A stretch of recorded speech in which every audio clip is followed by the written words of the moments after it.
Hi, deep divers. Let's dive into 2 Corinthians chapter 2. Our soaker verses of the week are verses 14 and 15.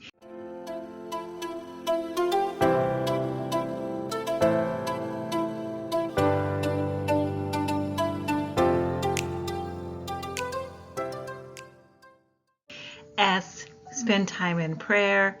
Ask God to reveal His truth to you. So, Father, we again open our hearts to you. Holy Spirit, teach us what you would have us to learn.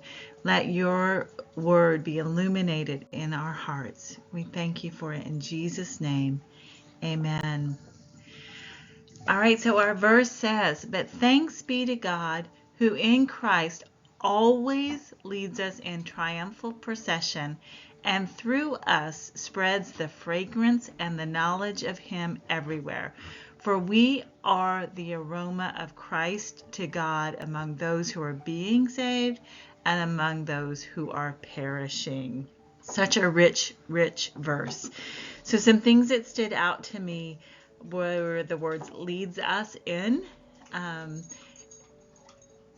and when you look that up in the Strongs, it actually leads us triumphantly as captives, which is why if you read it in the New Living Translation, it makes sense why it translated it that way. It says, "But thank God he has made us his captives and continues to lead us along in Christ's triumphal procession."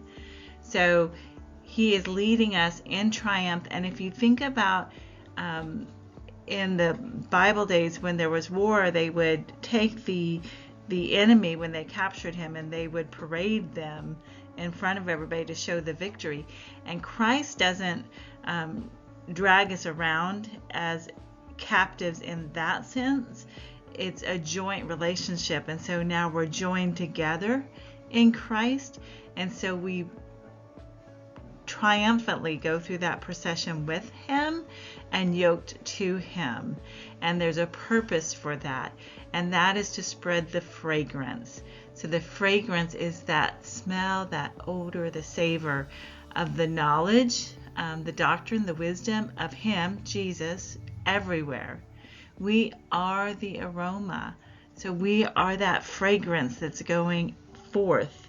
It's just pretty powerful when you realize, like, we have a purpose. Like, there is a reason that we are living on this life right now and living on this earth, and it's to be that sweet fragrance, that aroma that is sharing the good news, the gospel, that is sharing Jesus Christ everywhere we go.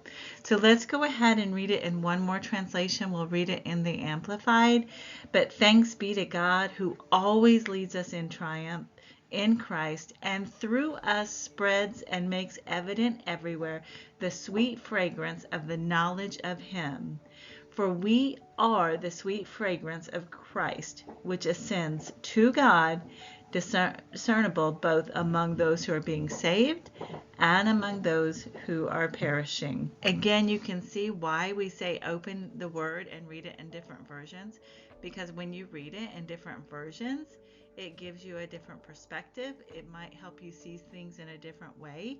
So make sure you don't skip that step. Read the verse in several different translations. If you need help deciding what translations are good ones to use when studying, just reach out and we'll help you understand the difference in different translations. A is ask questions: the who, what, where, when, and why. So the questions that I had as I began to look at these verses were, what does the victory look like? And it's walking in God's light. It's the full obedience. Victory according to his plans, not my plans. For his purposes, not mine. For his glory, not mine. So victory in the natural may look a certain way to us, but that's not necessarily how victory looks in God's sight. And so we have to remember that our eyes have to stay on him and the focus is on him, and the victory is according to his standards, his victory. And so in the natural, again, it may not look like victory. Like if you think about like Paul and his life that he lived, like he was in prison, he was beaten, he was treated very poorly and stuff, that may not seem like victory, but it was victory because he was honoring Christ with his life. He was saying yes to everything God had for him, and he was obeying Christ in everything, regardless of the price he paid.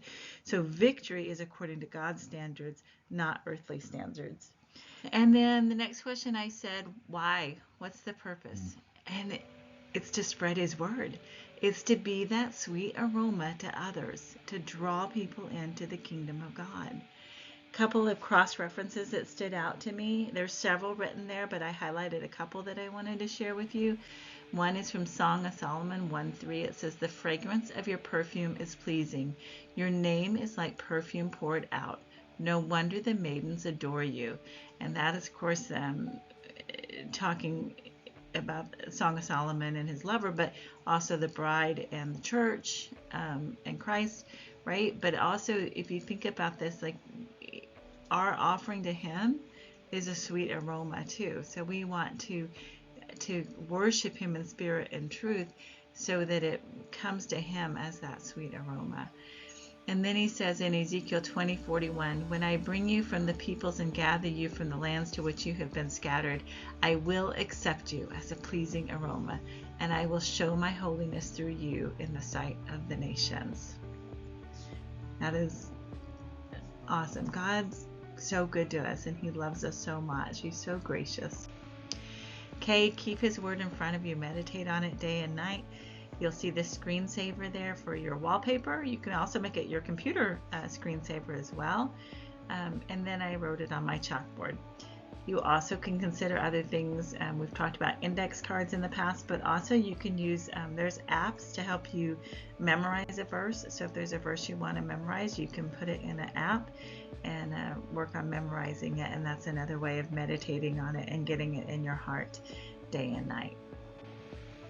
E is Enlighten. Ask the Holy Spirit what he wants to teach you.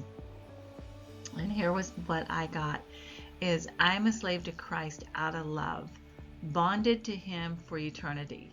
The triumphal procession is the display of his victory over the enemy. And he leads me in that victory to be a sweet smelling aroma, spreading the good news everywhere I go. And again, victory is not about the things I face on this earth, but it's how I keep my eyes on him. And my response is, thank you for leading me into a victory that it glorifies the Father and draws others to you. Help me to be that sweet aroma, spreading your good news. Biggest takeaway is it's about him. It's always about him. It's about Jesus. It's not about us. The word map that I did on this one was the word aroma, and you can see it here on this page, translated in different versions of the Bible as a sweet perfume, a sweet fragrance, manifest the savor, sweet incense. And then you'll see that I put a couple of scriptures down there. One we've already read, well, two. We read the two from the Old Testament, but I'll go ahead and read the ones from the New Testament that I wrote down. Live a life of love. Love others just as Christ loved us. He gave himself for us, a sweet smelling offering and a sacrifice to God. And then in Philippians 4:18, I have everything I need. I have even more than I need. I have all that I need because of Epaphroditus brought your gift to me. Your gift is like a sweet smelling sacrifice offered to God. God accepts the sacrifice and it pleases him. The definition in the Greek for that word was a sweet smell, a fragrance. And then from the Webster's Dictionary, it was the quality of plants which constitutes their fragrance, which is perceived by an agreeable smell or a warm, spicy taste. I hope you're diving into God's Word daily, staying in His Word, studying it, and just opening your heart to Him. Happy diving, everybody.